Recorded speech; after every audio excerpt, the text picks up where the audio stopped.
I got to answer the rumors. Many have been asking, approximately nobody, is this a new olive green suit? It is, in fact, a herringbone olive green wool. It's either wool or a little bit of flannel with elbow patches. Yep, yep. A little Oh, bit of dude, elbow elbow patch. patches. Oh Yep. man, dude, I don't own Perfectly one. set for the 105-degree summers here in Texas. Dude, I gotta own. You know what? I thought about getting a new blazer specifically for my podcast Yep, now, yep. Dude, look and at the inside of it. Look at that. it just looks quality. It's just this is Men's Warehouse, top of the line, definitely not on clearance. Green goes with so much, but this is a It's a great good segue color to for talk white about. dudes. I gotta say too. Like white man could never pull off a purple suit. If it happened, show me a picture and show me the unicorn alongside it. But other I'm just colors gonna like show up in a olive purple green, blazer next week. try it, and I'll tell you to your face. I'll be honest. I'll be honest with you, sir. Take that off. uh, So this is a this great is topic. I'm excited for it. Yeah, well, it's a great segue because we're wearing blazers, and men should dress in blazers all the time to attract and find a wife with elbow It's patches. with elbow patches, with intricate inside jacket designs. Um, no, yeah, I wanted to talk. This was an idea I threw out to Lucas. We decided to go with it. Not a super long video, talking practically about finding a wife for men out there that are looking for a wife. Most of you probably have the basics, the meaning of marriage down. What marriage is for. The Westminster Confession says that it's for companionship, but it's also for protection against sin and temptation to immorality. So you're like, I'm on board. Marriage is good. I want to be married. He who finds a wife finds a wonderful thing. But the execution can be lacking, right? So church, you can have this beautiful theology of church, but then practically speaking, it's a mess. Paul addresses this in First Corinthians, and so we got 4 principles for practical ways, I think, to help think through how do I attract a woman, how do I meet her, and then how do I make it to the next step. Yeah, You know well, the me? easy thing is just be like me and Wes, just imitate us, Yeah. and that's why this episode is only going to be like 5 minutes long. You're like, I don't know what to tell you, but your first 2 steps are be us and not be us. No. Let me read all 4 of them Yeah, off, the ones I hit the sent you like button. earlier. Yep, and hit the like button. 4 principles. W- Go ahead. Yeah, I'm just pulling it up. What's number So, one on that? yep, we'll hit all of them in sequence, but you have to live near and interact with single women, be that in church or Oh, via okay. dating apps. Be well groomed, or at the very least, care about fashion. Don't be going into ministry. Have a job. We'll touch on that, and then give it time. So you're a young man. You're like, man, I want to be married. I want to have kids. I want to start a family. You got to interact with single women. You yourself have to be well groomed, well taken care of. 99% of you, if you think like, yeah, I'm going to go into ministry and I'm going to lead off by telling her, are you excited to be poor for the rest of your life? Probably not the play. And then time. Those are the kind of the 4 things that I think practically, as I think through this, would make the most sense to men that I know that are single. Well, what would you say for a guy? So the first one, live near single woman, which is great. Live near single woman. So obviously you want to have a Christian single woman, but let me also add this is that, and somebody told me this years ago, and it's true. Just because a girl's a Christian doesn't mean you marry her too. Yeah, Let me just absolutely. say that. So it's not just finding a Christian, the first Christian female, and then I'll marry her. You want to find the right Christian woman, the right Christian single woman. So let that just be known, and Hmm. then live near them. Yeah. So basically, what you're saying is, Wes, like, don't be isolated, right? Like, Right. have a social life. And practically speaking, that means if you attend a church that's 35 people, you might have to leave that church. This goes for both men and women. Like you have to have opportunities to interact with individuals, like you said, that will be Christian, and not just Christian in the broad banner, conservative Christian, a godly woman that wants to have children, to build up a home, to love and to submit to her husband. Same way for a woman, if you're looking for a man that's going to take responsibility, he's going to work hard, he's going to pursue God. You have to find that kind of person. And so if your church is 35 people and the average age is 70, you're probably not going to meet them in that church. Now, maybe you have a youth group, maybe there's a singles group at another church that you go to. Okay, maybe you don't have to leave. But practically speaking, if your interactions with single women that would be ideologically aligned, that would be aligned to the things I just said, if you interact with approximately 3 of those in a given year, you're not giving yourself the best chances. And dating apps can fix this. Maybe you live in a small town. You're like, you don't understand. Like, this is the only church in town. It's not just the only good church. It's the only church. Dating apps, there are Facebook groups for singles. You have to be active somewhere. You have to be interacting. Because what needs to happen is at some point, some woman you interact with, it forms a connection. You start to date, you start to court, and it leads to something long term. If the interactions are not happening, I cannot stress this enough. The odds are against you. Because if it's only 3 a year that you talk to, then that means one of those 3 has to work out. And then in a given 5-year period, you have 15 chances versus a man who's on a Christian dating app that takes 200 chances in a given year or asks out some 200 women. Yeah, because I will say, not a lot of guys. It's kind of weird, and I guess maybe in the girls too, but also guys. Like last night, I was just hanging out with a group of guys, and there was 3 single guys, or I mean probably more, but they were talking about dating, and then I asked one of them, "Are you on any dating apps?" He says, "No." Well, why not? I mean, that's one of the main ways people meet each other now. So it's not like it used to be in the beginning where it was weird. Like, oh, you met online. You kind of want to keep it hush. So many people meet online today. Like that's just, right, what we do. We get all our news online. We're always online constantly through our phones. So it's just another way. So get online or get on the online dating apps, filter, put in Christians, pretty conservative, by the way. Right. Check that box off. So what do you think about Ephesians chapter 5? Yeah, wives, submit to your husbands. Whoa. Looking for a wife who will submit to me. Yep. Looking for a woman to obey and some. No, don't put that in there, Kings. But right, you have to increase your odds. And I know so many people, it was on dating apps that they met their current Christian spouse. So I'm not throwing out dating apps that it didn't work for anyone else, but maybe it'll work for you. I know multiple Christians, and it was a dating app that they met their spouse, they got coffee for the first time, they courted, and now they have kids. Like if you are not doing that, you are cutting your chances by 3/4 of interacting with a woman that would be attracted to you and be considering of pursuing something more. But what do you say though about the person? So going back to that analogy, there's 35 people in his church. We're telling him to go to a bigger church where there's single people, but at the same time, it's like you don't want to go to too crazy of a church. So say there's a local Acts 29 church in town. Should you go to that one? Kind of go, stay there for a year, find a wife, and then 86 hit? I joke with my wife sometimes that I would maybe, if she died, heaven forbid, I kind of joke, I'd be like, I would maybe go to the mega church in town and scoop up a woman in a year and just bring her back to my Reformed Baptist church. You shouldn't be compromising. You shouldn't be attending a church with a lady pastor. But it is a valid category to say, I am OPC, Book of Common Prayer, Anglican of the Fifth Order.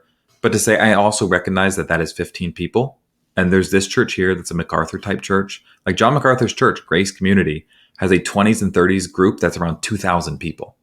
So you could be staunch Scottish Presbyterian, this, that, or the other.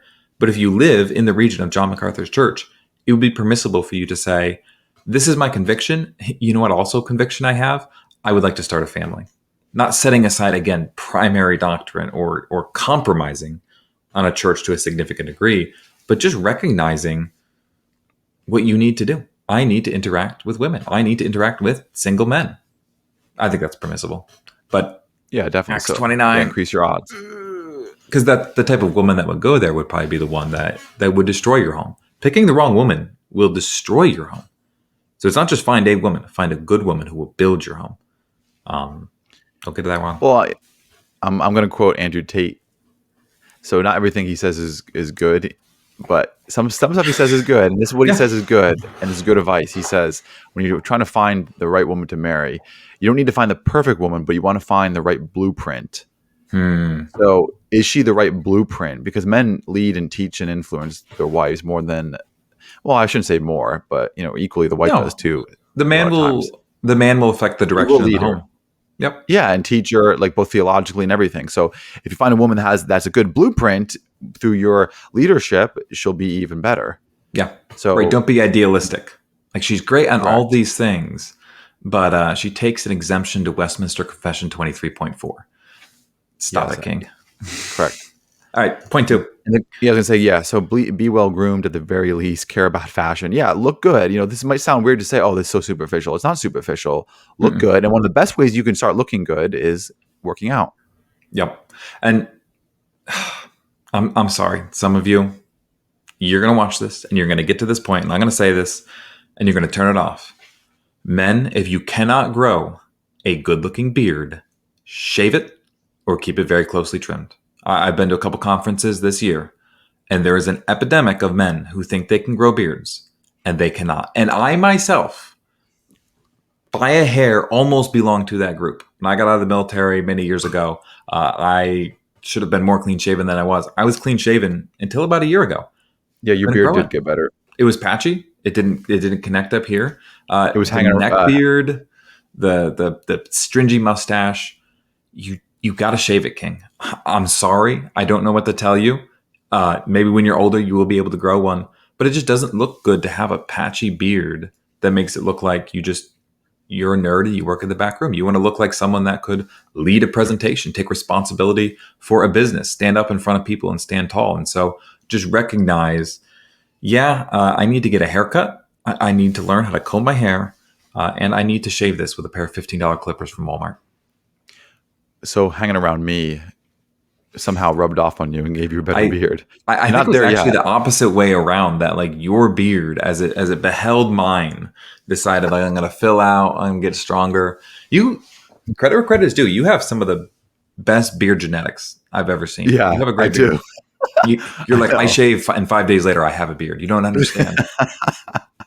Yeah, definitely. Hmm. Yeah, so care about yourself. Go to the gym, because when you look good, feel good. Like, that is science as well. Right. Make sure your Confidence. clothes are, good shape. Like, you don't have to try too hard. Like, don't try too hard, but be better. And Right. physical appearance does matter. And also, too, as we're talking about this, because this isn't on the point, but I do want to touch on, don't be timid. Don't jump on this evangelical bandwagon of Jesus is my boyfriend and Mm. I can't, and I have to be a nice guy. Don't be a nice guy. And there's a difference between being a nice guy and a good guy. A nice guy is just Mm. agreeable. He won't ever tell you the truth because he doesn't want to offend you. Be a good guy. A good guy is going to follow Christ. And being a good guy is about being strong. And this may come as a shocker to a lot of people, and especially to your woke pastors. Women want strong men. Right. And the reason why you're going on all these dates and they're rejecting you is because you're weak. And it's happened to the best of us. It's happened to me. I'm sure it's happened to Wes. Definitely Wes. No, I'm joking about that. I'm joking. But it happens. Like, you got to take responsibility. Be like, yeah, I was weak. I made mistakes. I'm going to correct. I'm going to be stronger, and Yep. just work towards that. Women want a strong, confident man. Be strong. Everything you do, be strong. Like there is dating is skill. Like, we Hmm. may not like that. It's not a love story. Dating is skill. Women are, filtering through the men who are weak. And the Yep. reason why you've been rejected and all these other guys have gone on these other dates and been rejected is because they're not strong. And that's just what it comes down to. So care about yourself, externally and also internally. Am I strong? Am I masculine? Am I showing leadership skills? Yeah. Women will be attracted to you if you are, by the way. You will Yeah. find a wife. Absolutely. I should state for the record too, we are both married. I've been married for 7 years to a wonderful woman. Your wife is wonderful as well, Lucas. So we are not single men here. Like, well, if I was good at dating, this is what I do. We're Yeah. both married for the record. And on the strength thing, there's a way to come across to a woman that's performative, right? So people that have some money try to display and stunt like they have a lot of it. But do you know what people who have a ton of money, do you know what they do? They don't try to flaunt it at all. They don't care. So if you're a strong man, you're confident, you have a good job, and you're self-aware, it's not going to mean that you start talking about how much you bench press to a woman within 15 minutes because you really want to get across that you're strong. Your strength will come across in your character without you saying it. It'll come across in the way you treat her. It'll come across in your assertiveness in a good way. And so my advice would be lean towards quiet confidence to avoid a bravado that is just performative and that women can, not always, but can see through. Your strength should be a strength that you don't have to signal, that you don't have to talk about. If you're strong, like physically strong, for example, we know. I can tell, like when guys definitely are strong versus weak, and so you shouldn't have to signal to a woman, I'm strong, I have good character, I'm courageous. that'll come out and just be you, and don't feel like you have some need to signal or to get across or to hint at or to imply. And I did bench press 275 yesterday. And certainly Yeah, there's a and place for that, but for the most part, she'll know. have fun and joke around. Like, don't you Right. don't have to be so serious. And you don't want, the purpose of a wife is to have a helpmate. So Hmm. my relationship with my wife is not the same as my relationship with my brother and my best friend. It's just two different relationships. Like the Yeah. wife is supposed to give you peace and romance and comfort and nurture, you in the home and your children, or not nurture you, but nurture, your home and your children. So just have fun. Also, too, while we're on this topic, on your first date, don't go out for dinner. You'll save yourself No. money. You'll thank me for that. Go out for coffee or for drinks, preferably drinks. I know it's gonna probably sound weird, Christians telling you to do that, but I think you should. Make sure it's night. Don't go on lunch dates. Forget lunch dates, and don't settle for, if you ask her out and she doesn't give you a straight answer, if it's not a yes, if it's not anything but a yes, then that means no. So move on. Like, don't be desperate. Be strong and be confident in that regard. Yep. And we should say too, as we go through these, and we'll get to the last one. So we could be going through, and you could be like, "Wait, I'm doing all of this. I'm well groomed. I take care of myself. I work out, and I'm strong. I'm interacting with singles, and it's not working." We'll get to the last portion that kind of alleviates that, and I get it, but don't hear this as, well, be stronger or you're not fulfilling this. You could be, and well, maybe the last date you didn't click. That's not the end of the world. So don't take this as if your dates are failing. We have the secret recipe that nobody else has. No, these are just practical things to check off and then go through. So let's hit number 3. Yeah, don't go into ministry. Now, what do you that's an interesting one. Yep. You know what? Let me just say this though, Wes. So I just saw a tweet the past week where somebody said it was a father, and if a son came to his daughter, or son, if a guy came to his daughter and either wanted to date her or marry her, and he wanted to be a missionary, he would tell him, "You can't marry or date my daughter." Something along those lines. I thought that was interesting. Yep. How Yeah, do I you know feel the about that? guy. Really good dude. He's he's speaking in a unique time. There would probably be a time, and depending on the missionary assignment, where he would probably say yes. And I think he said that. Like there would be some different things that I would say yes to. But what he's getting at, and I was just at a conference. So we do here in Texas when we do a conference with Right Response, we do a singles mixer. So I've heard from single women and single men in our church, the type of people that show up to that. I just went to another conference as well. Saying they had a single mixer, and I was asking the girls at our church, like, what are the men there that you met? What are they like? What's the good and what's the bad? And they said, oh, there's a lot of men there. And you ask them, so it's like a speed dating thing. You ask them, what are you doing? What are you going into? What's your vocation? And they're like, well, I'm planning on going into ministry. And right now I don't actually have a job. So these women are going in, they're like, these are good women too. I want to marry a godly man. I want to be his wife. I want to build up his home. I want to be a godly woman. And they go and they talk to these men. And these men are like, absolutely, you will be a great wife working full-time 40 hours while I try to go to seminary. That's not to say there are not some men called to ministry, but here's the thing. If you're called to ministry, your internal calling, the internal desire, will be affirmed by people calling you to minister over them. So in most cases, if there's 50 single men, there's about 50 single men at this event, say 25 of them are aspiring to ministry. They're just working a part-time job, they're working hourly, or they're not even working at all. 98% of them, I bet, do not have people asking them, come be my pastor, come minister over me. It's not just, I feel the desire to minister. I feel the desire to get up on stage and be a conference speaker. Does anybody want you to be a conference speaker? And so a lot of men, nobody's asking you. You're not mentoring anybody because nobody wants you to mentor them. And so you're thinking, man, ministry, ministry, ministry. There are many things to do in the kingdom of God. And if someone is not asking you, maybe in time God will call you.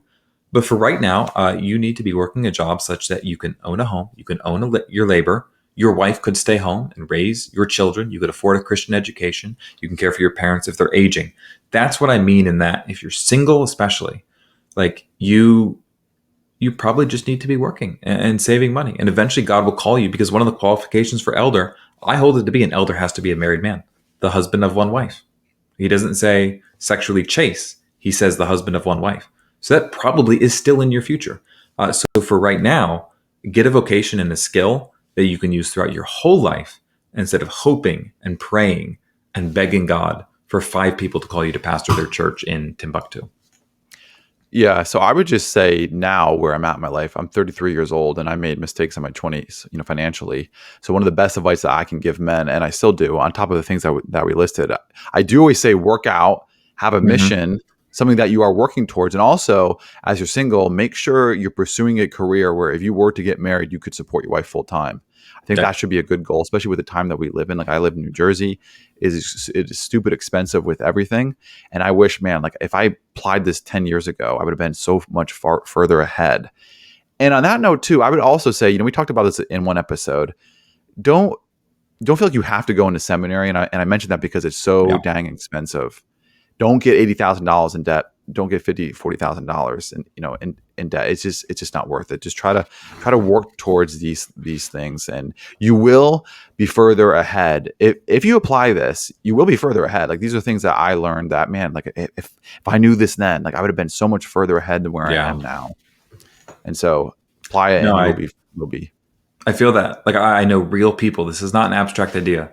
Real people who just ministry, ministry, ministry, and now they're in their late 30s, and they're like, I don't have a career, and my wife, like, I'm thinking of real people, and she has to work 40 hours a week and hate it. Like this is not just a mental, intellectual exercise. A man has to have the ability to produce value to some degree. Some of you will make 60,000, some of you will make 100,000, some of you more. But at some level, a man has to, because you could be disqualified from ministry. If you're disqualified from ministry at 40 years old and you have 4 kids and a wife, you should have a fallback plan.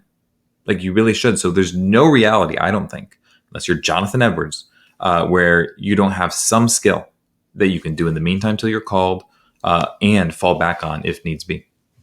Yep. Amen. Want to go into the last? Was it the fourth one or fifth one? Right. Give Fourth, so time. fourth point. The first point was interact with single women.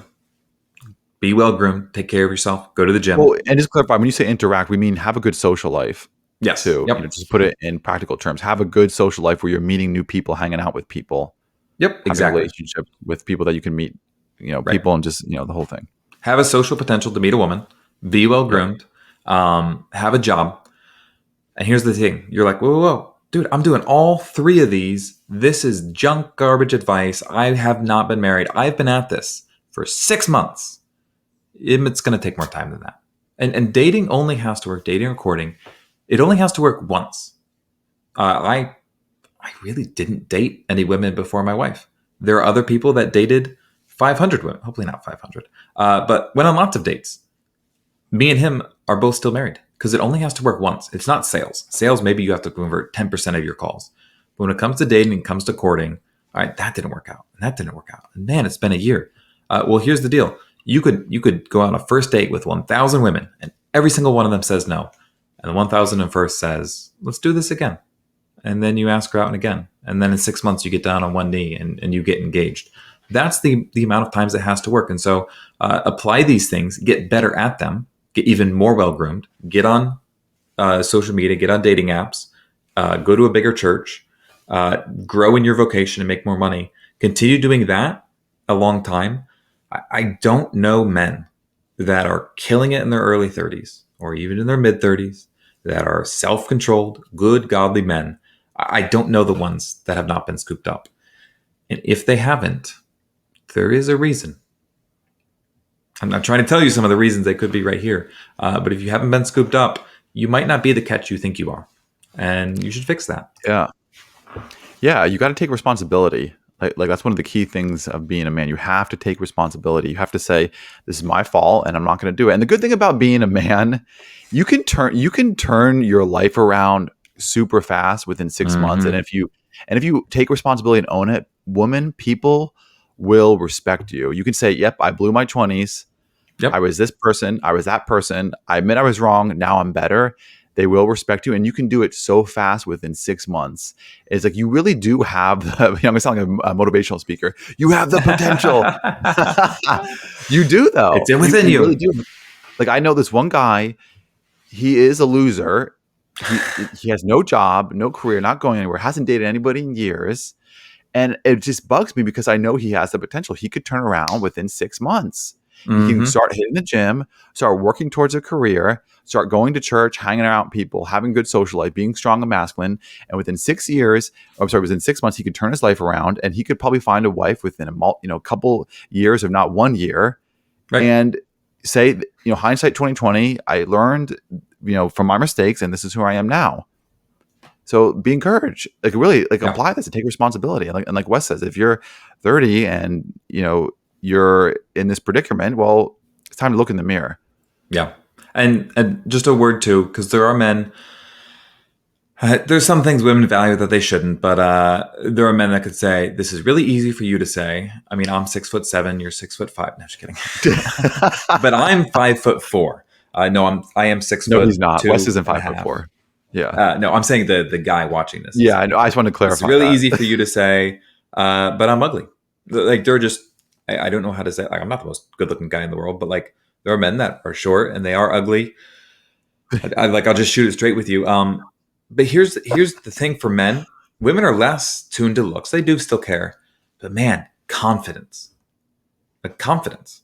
Like Bill Gates is ugly, but he's rich. I know some of the most confident, charismatic dudes I know are like 5'2" on a good day in Jordans. But they're confident, they're funny, they're charming, and guess what? They have fiancés. They are married. Now it's not the majority. It does make it harder. I would not lie to you. I'm not gonna pretend. It makes it harder to be shorter and to not be good looking, to not have good beard genetics, maybe not be rich. It makes it harder. But you can wallow in that, or you could be a man and you could stand up, set your shoulders back, and say, "Well, it is what it is, and I'm still going to do what I can with what I've been given." We should make a next episode and title it "Hope for Ugly Men." That should be the title of this episode. How to find And hope for ugly men. How to find a wife. the episode is you in click it 2024. and it opens up and it's like, "Gotcha, you're ugly." No, that would be terrible. That would be terrible. YouTube put this in front. If YouTube put it in front of your algorithm, Well, I'm so sorry. You're ugly. But there's help that you can have for No, my like- $39.99 course. I'll put a tag in the YouTube algorithm: ugly men. I'm ugly and short. What do I do? All right, we hit all the points. Yeah. We had all the points. Let us know what you think in the comments. If you want us to do another episode, it would be fun to talk more about further things regarding this issue, like how to date, and give some tips on that. So let us know if it's something that you want us to do. Like this video, share, subscribe to Method Ministries. We're on Patreon. Become a member for this $5 a month if you want to show your support. And we meet every Wednesday at 3 p.m. to drop episodes on various topics related to Christians in the church, and even talk about politics and all that other fun stuff related to this. Great. And until next time, we're God signing bless. off. Take care. God bless.